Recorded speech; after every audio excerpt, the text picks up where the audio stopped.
shape, right? It's totally up to you. Your only job is to start from observing your hand and go from there. So it'll take about 7 or 8 minutes, and then I'll ask if someone wants to read.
Start wrapping up about 40 seconds left.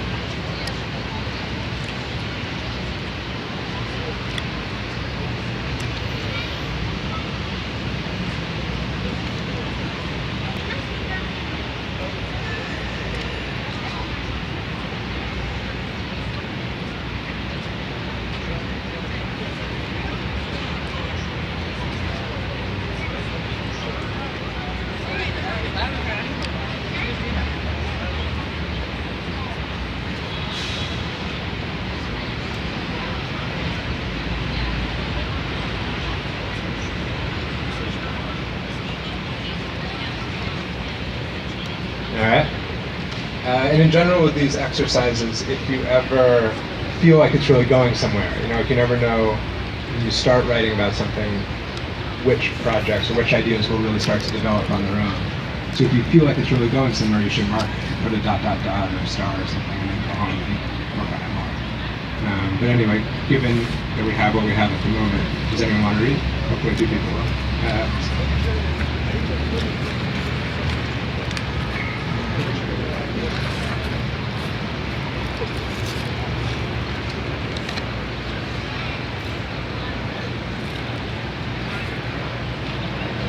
The Carrolls, i.e. my mom's side, tan, freckles, mom looked more like Grandpa Pep at 85. Hillary's fancy my hands, my lovely ex, pianist hands, she said, elegant, kissing my neck.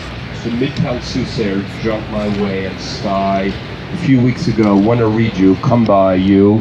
Can we sit by the pool, I say. Afternoons before Mare Piscine, attaching gloves, I swim with blue-green, the seawood around me, hands skinny, arms get me across, wrinkled pool hands, how we need 10, symmetry, almost hairless contour on my hairy chest, saying prehensile to my southern parrot, sad that my right thumb's been split repeatedly, throbbing to release pain, hold a sheet, but I'm just looking at you left, right hand, engagement, écriture.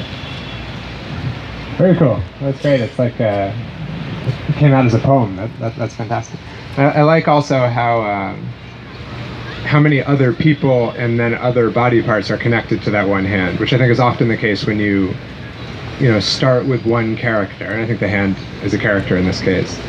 A lot of other characters or other situations automatically enter the story along with that one, because we all exist in relation to other people, which is a good thing, right? That you often don't need more than a single character to start a story with, and pretty soon you have the full cast, which is very cool. All right, somebody else?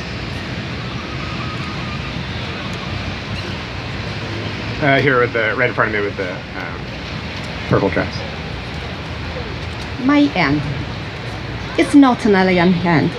I like hitting my nails. I'm the hand of a typical nails eater. Short fingers, short nails. Anyway, I like my hand. She's casual.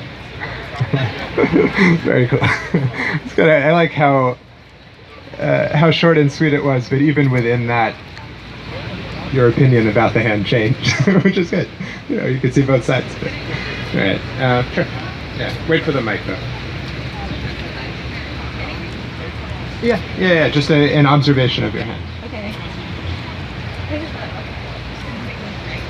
For the last several days, my mind has felt like someone pressed high and blend on a Cuisinart blender.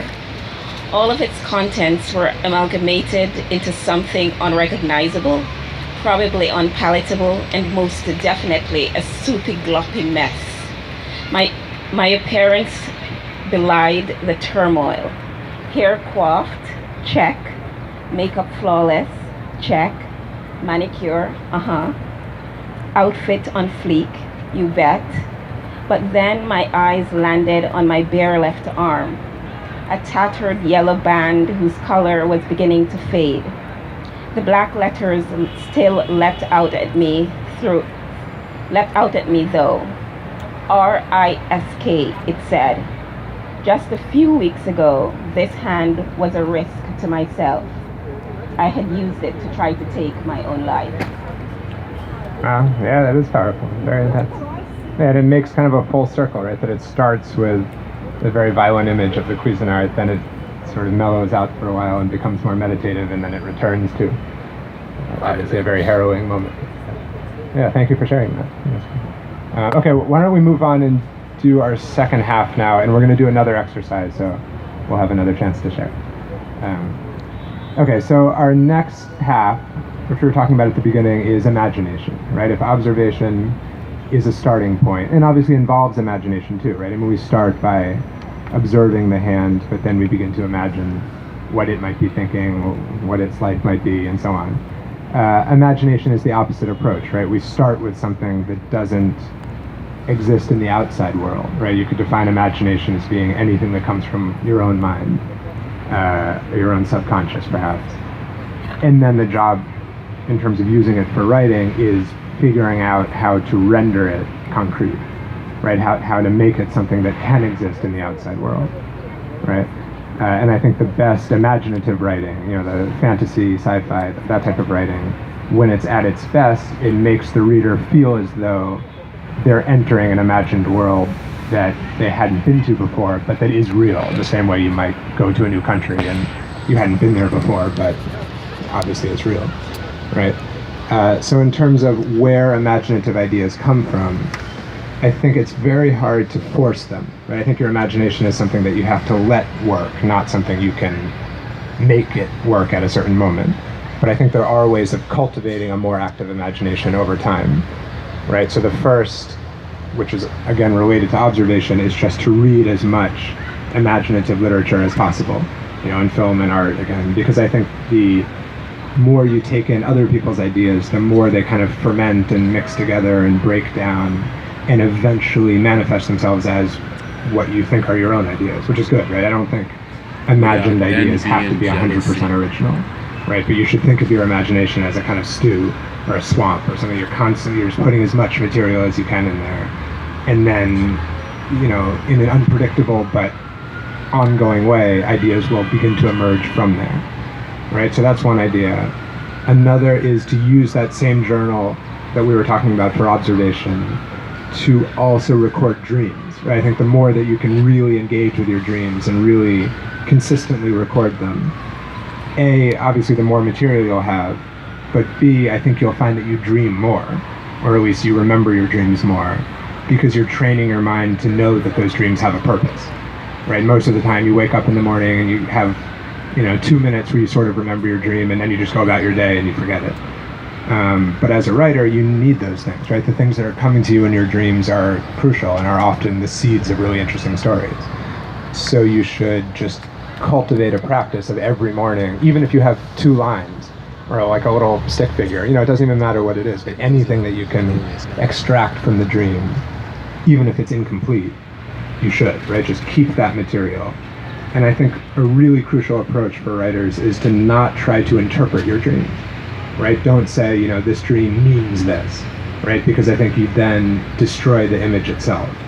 Whereas for a writer, it's much better to say, I don't know what it means and I don't really care. I rather care about what it is. Like if I see something or some face or some location or hear some sound or whatever it might be in the dream, I want to just use that again as raw material, the same way I would if I observed some kind of altercation or interesting moment on the street corner somewhere. I would use that as raw material the same way that I would whatever happened to come from a dream, right? So I think you want those, actual dreams and then also daydreams, right? Just ideas that come to you when you're walking down the street. I think the more that you can take your headphones out, the more ideas will come to you, right? I think, I'm guilty of this bad habit also, that the more that you're constantly listening to other things, the less of your own thoughts that you have. So if you can sometimes like take a walk or just go, sit in this park or in some other park and just do nothing even for half an hour, a lot of thoughts will bubble up that are very valuable, either to a specific project that you're working on, right? You might be in the middle of a project and get stuck or reach a point where you don't know where to go, and then you just disengage for a little while and you imagine a solution to whatever the problem might be. Or brand new thought, what people call inspiration, brand new thoughts for projects to be done, right? So I think all of those things are really useful. And the last thing to say about dreams at the moment is, about imagination at the moment is often the deepest ideas come to you in the course of working on something, right? So I think sometimes people make the mistake of saying, I can't start writing this story until I know how it ends, right? Or they want to imagine it as this complete, perfect object and then just export it. And I think it never works that way, right? And if it does, like if you have imagined the entire story, most of the time it won't be as interesting as a story that you're developing in the course of working on it. Because I think often the more you get into the world of that story, especially if it's a novel or a longer piece, the more you start to imagine ideas that are from that world, that are not from our world, that are not the normal way that you would think when you're not working on that project. But you start to kind of live with those characters and live in those settings. And then you have ideas that you couldn't have had at the beginning. Which I think is another meaning of the phrase, write what you know. Right? People always say, write what you know, which I think usually means, write what you know about, or write about your background or something you studied, all of which is true and is well and good. But I think another meaning is to say, write as much as you know. So if you just have a couple ideas for a story and you don't know any more, that's good, right? Just start with those ideas and take the risk of saying, I don't know where this is going to go. Maybe I won't even finish it, but at least I'm getting an explanation. But the basic idea is you want to look for imagined ideas that you have an emotional or visceral or even physical response to of some kind, right? Because I think the best imaginative writing gets at a kind of deeper human truth through something that on the surface is made up, right? It's like you tear a little hole in reality, or tear a hole in the surface of things. And then you begin to go deeper in and articulate feelings that we all have, but that is very hard to talk about in a setting like this because we're just not thinking in that way. Something. And the title should be something that, like I was saying a second ago, that you feel some kind of charge with, right? So for example, if I said the apple, that for me is totally neutral. Like I have no feelings about apples one way or another. And I don't think I could write anything interesting about it. But if I were to pick the eel, suddenly that, like eels live in the dark and I have no idea what they're thinking and they're kind of dangerous and I don't see them very often, and there's a lot of things that I could immediately say about that, right? Or if I said the table, totally neutral. Whereas if I said the fangs, suddenly there's something there, right? So think about that for yourself. Come up with the something, and it should just be a concept that you have some kind of a response to. And then just go with that. Just start that story, right? And don't think about where it's going, right? That's what we were saying a second ago about being willing to jump into the story without knowing its destination. right? So just come up with that title and then just jump in and see where it goes. All right, so let's take 10 minutes for that, and then we'll see if people want to read.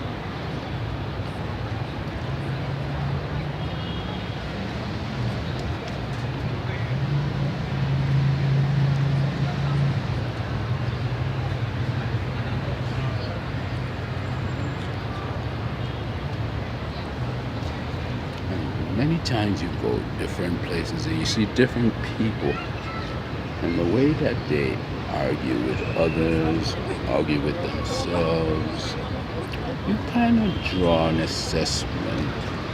And I kind of doubt when some people tell stories, and then there are others that tell stories and you just have to say, is that true, or is it just mere fantasy?